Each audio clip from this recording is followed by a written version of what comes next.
Hello and welcome back, coders. I'm Miss Blair and I will be leading you through the Coding Camp series. I want to let you know that this series builds upon each lesson. The first lesson, Talk to the Animals, was posted on September 1st. It goes over the basics of Scratch and vocabulary you'll need to know. Feel free to start there and catch up. These videos aren't going anywhere. Okay, let's begin our lesson. It's called Space Shape Zapper. We always start by going to scratch.mit.edu and then clicking on the Create tab. In this game, a number of shapes are falling down from space and need to be zapped by your player. The shapes will all be created as clones. The player will need to fire laser beams, which will also be created as clones. So, the first step we're going to do today is to pick a background. We're going to come over here to choose a backdrop. I'm going to click on space and I'm going to choose stars. I think it just makes it a little easier to see everything. You can pick whatever background you want. At this point in the game, we know how to make our own backgrounds. You can do whatever. Sky's the limit. Today I'm going to choose stars. Then I'm going to make the laser. So I'm going to delete my cat sprite. And I'm going to hover over, choose a sprite down here in the bottom right, and I'm going to choose the paintbrush tool. Remember when we did this a while back? It takes us to costumes and we can paint our own sprite. So I'm going to have a little player down here that's going to be going right and left, and it's going to be going pew, pew, pew, and shooting out lasers. So I want to click on the rectangle tool. I want to make sure there's no outlines. And I think I want my laser to be yellow, just because it'll be easy to see against the black backdrop of the stars. Okay. Clicking out. So I'm going to make this sprite by making 3 rectangles. So I'm going to have one rectangle on the bottom, another medium rectangle in the middle, and then a smaller one on top. There we go. And we're good to go. From there, we are going to add some code. So we are going to code the game start. So we go back over to code. So we're going to be coding our sprite. We click on events. When the flag is clicked, we're going to drag that over. Looks. We are going to switch our backdrop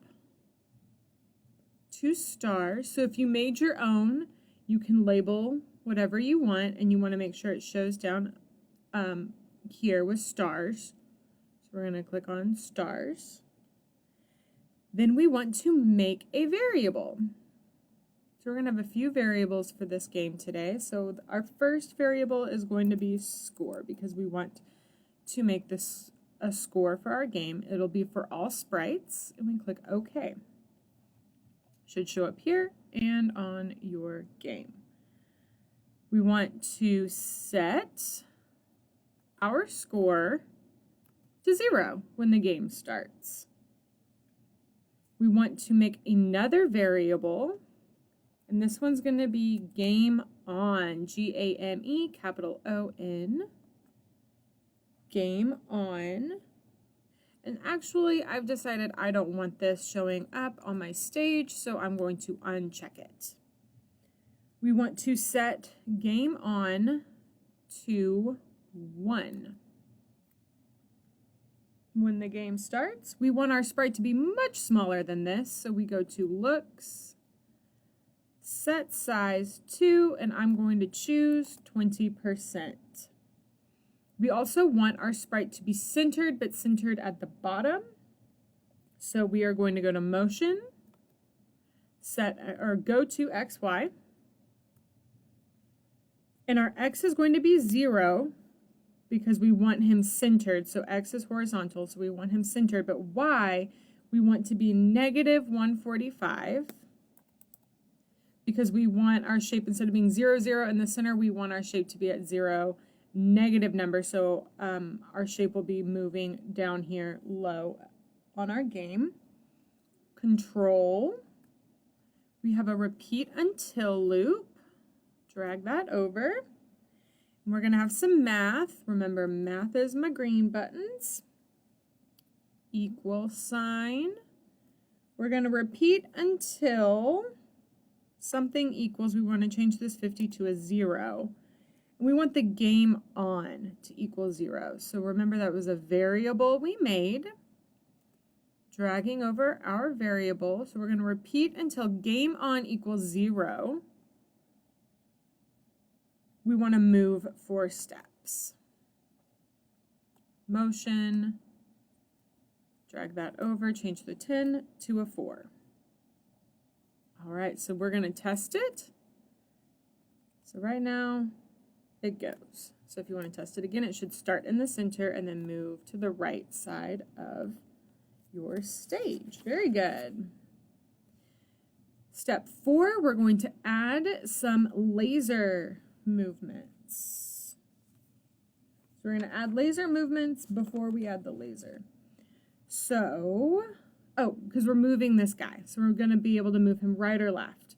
So we have events when the space key press, but we're going to change that to left arrow. And we want motion, point in direction, 90. But since we're going to the left, remember we want it to be negative 90. Very good. Hover over our control button and we right click, duplicate, drag, left click. Easy way to copy our code. If that was really fast for you, go back to a previous video because I go over that in more detail. Then we click down on left arrow, we're going to select right arrow, and instead of negative 90, it's going to be positive 90. But look what happens when we play our game. Do you see how when I click on the left arrow, all of a sudden our sprite is facing down? We don't want that to happen because that means all of the little lasers are going to be shooting the wrong direction. So if you come into your sprites pane in this area, we're going to click inside the little direction bubble. And do you see where it's got like flip and it says nah? There's a line through it. We're going to click on that, meaning that it won't rotate when we flip it. So now when we press go and we click our left arrow, not turning upside down, just moving to the left. Cool? Groovy. So now we're going to make a laser beam. So we come down here, hover, and go to paint. So we need a new sprite for our laser. I want my laser to be the same color. You can change colors whatever you want. I'm going to draw a small rectangle. And I'm going to click on here to make sure that it's centered. So I click on those little crosshairs so I make sure it's centered. And we're good, because remember, we're going to change the size. Don't worry that your laser is bigger than your laser pointer. So now we're going to code our laser beam. I have to call it that. All right, and we go back to code, and we want to make sure that we are coding. In fact, it says sprite 2, but it's going to be our laser beam. Events, when the flag is clicked, we drag and drop that over. We have looks, here we go. We're going to set our size to 20% as well. So that is going to make our beam just as small as our little guy down here. And we want it to hide. So we scroll down. We're going to drag and drop over hide because we only want our laser to show when we have clones coming, and that means when it's shooting out, because when it shoots out, that's our clones. So now we are going to add another script, another code over here. So we go to events, and when the space key pressed, because we want our lasers to shoot out, when we press our space bar, we have control, if then, we're going to put an operator inside here, or inside of our input. So operator, we're going to choose the equal sign, drag and drop inside there. So if something equals 1, so make sure it says equals 1, So inside here is going to be our variable game on.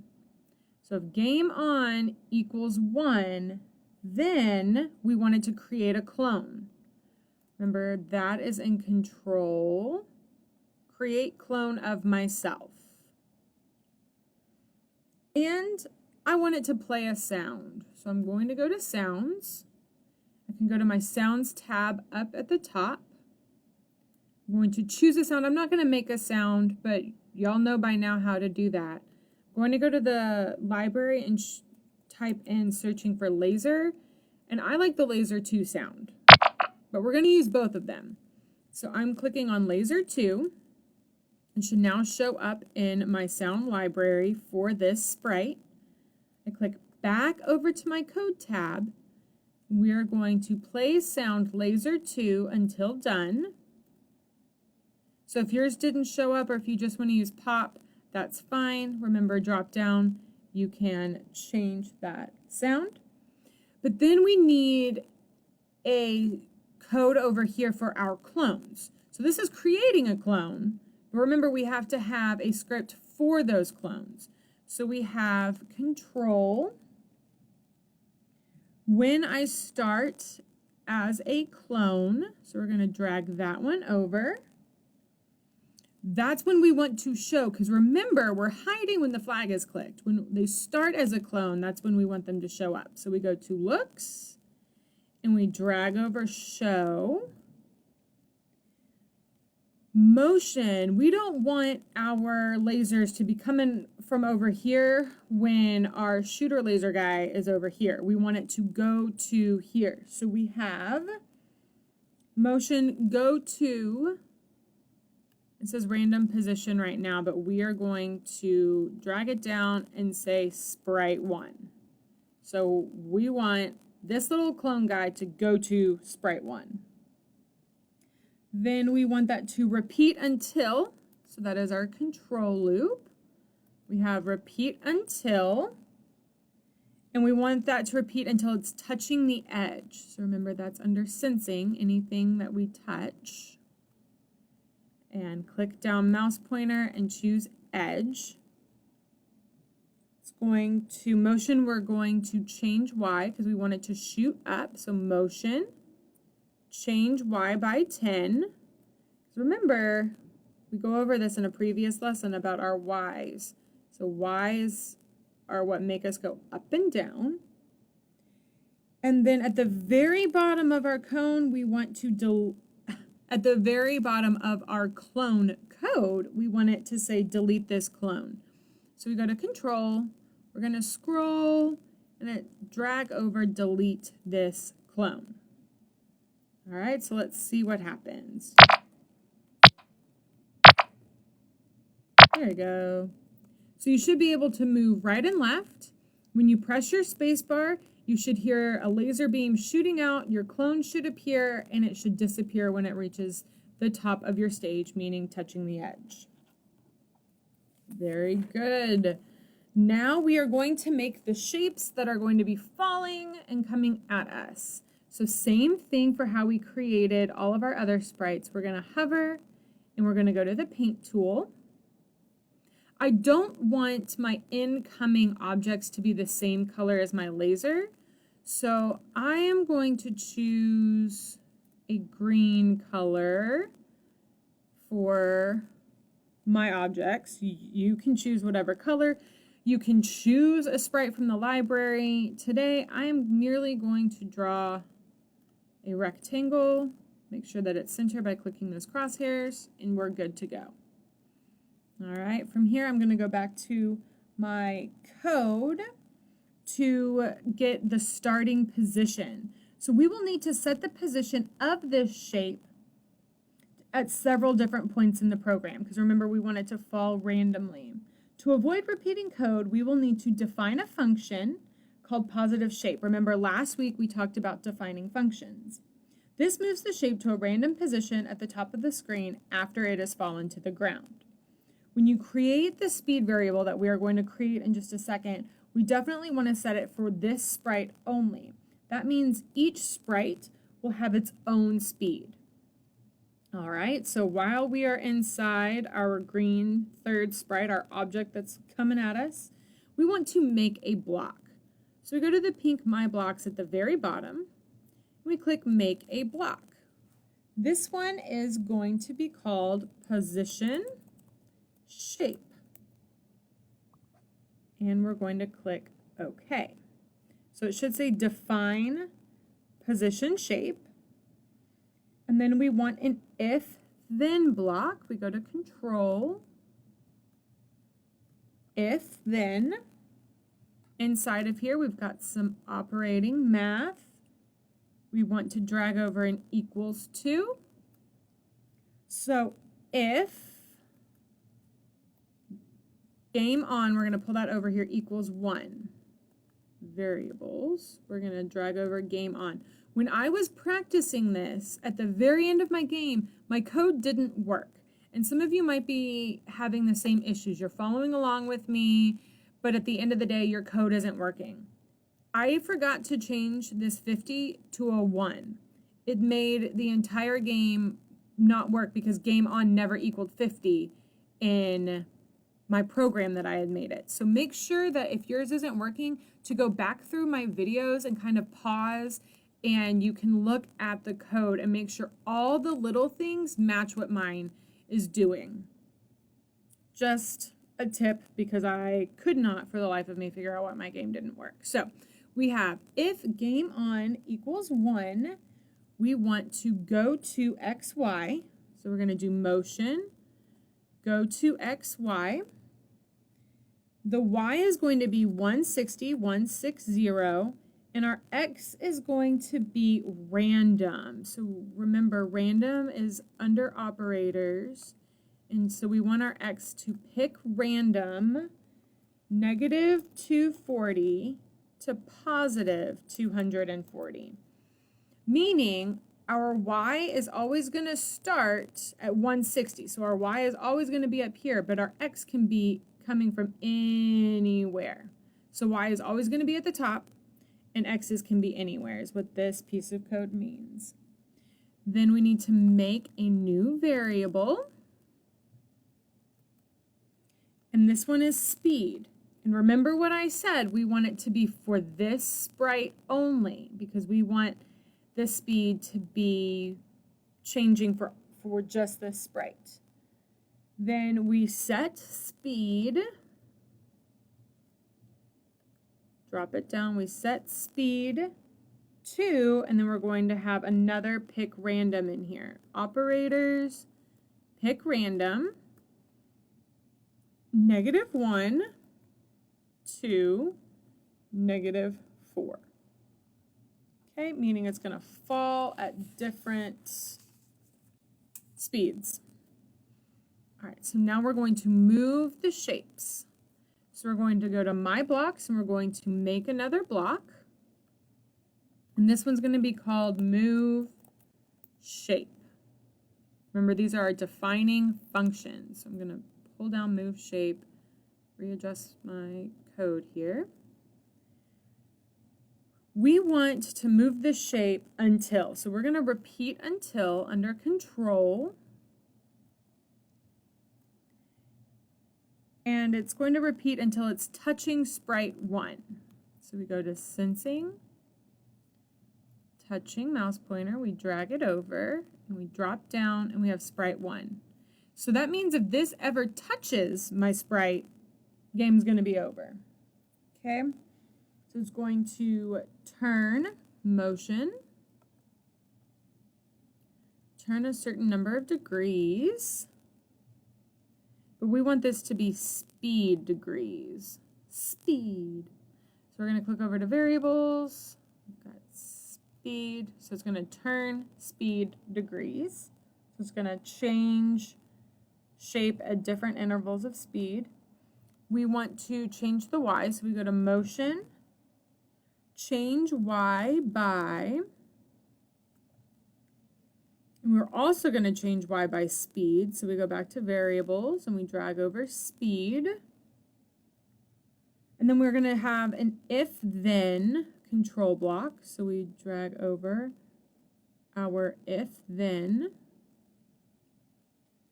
So if our object is touching the edge, so let's go to sensing, because that's one possible thing that can happen in our game. So we want to think about all possibilities.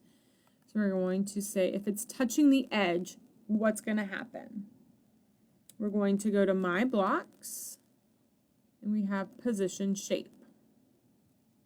So this is going to happen, what we've already defined. So when we put in Position Shape, it means all of this code basically goes in here without having to redo it. Then we're going to do another if then, control. So then we have if then, and it's going to go under this. So if it's touching sprite 2, meaning if a laser beam touches it. So we go to sensing. We're going to drag over, touching mouse pointer, and we click down. We want it to say sprite 2. So if it's touching our laser, we want to change the score by 1. That means we scored a point. So we go to variables, change, make sure we drop this down and we're changing our score by 1, or you can change it by 2, by 5, by 10, whatever you want your score to change. Then we're going to position shape. So mine's over here, but if not, you can always go to My Blocks because that's where we find it. We're going to have it position shape. Again, it's going to do all of this again. And I want it to play a sound. So I'm going to go to sound, go to the sounds tab over here, go to my sound library, and this time I want it to be laser 1. So I go back to my code, and I want to play sound laser 1 until done. Then at the very bottom of this code, we're going to set game on back to 0. So we go to variables, set game on to 0 at the very, very bottom. Good. So now if I were to play this, all right, so we've got, so not much is happening because we haven't created clones. All right, so now we need to start cloning. When we have our events, we want the clones to start when the flag is clicked. We're going to set our size to 10%. Remember, that's looks. Set size to 10%. We want it to show up because later when our laser beams hit the clone, we're going to hide the clone. Okay, so we're going to have it show up. We want it to repeat 10, so this is going to be a control loop. Repeat 10. And we're going to create clone of myself. So scroll under your control and create clone of myself. And then at the very bottom, we hide.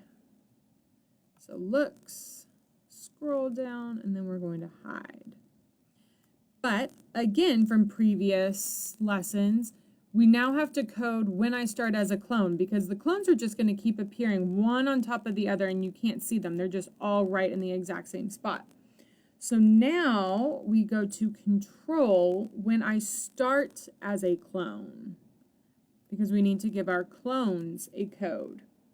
Then we go to blocks, and since we've done all of this hard stuff, we just need to drag over position shape and then move shape. And now we should be all done. So I'm going to make my screen large. And we click. And look, they're all flying. So I stopped moving because I hit one of the clones. All right, and then they've all fallen to the bottom. I only got 3 out of all of that. I don't actually like the speed showing up, so I'm going to go back to my variables, and I'm going to take that off. I think that's a little busy. So see, they should be, I'm going to stop that sound. They should be going at different speeds. See, some are falling faster than others. Very good, and I should be able to move. Awesome. So for this one, you created everything but the background, and maybe you even created your own background, but that is pretty cool. All right, next week we have a week off for Thanksgiving, but join me back in December for our last few coding camp classes. I am so excited. Thanks for joining.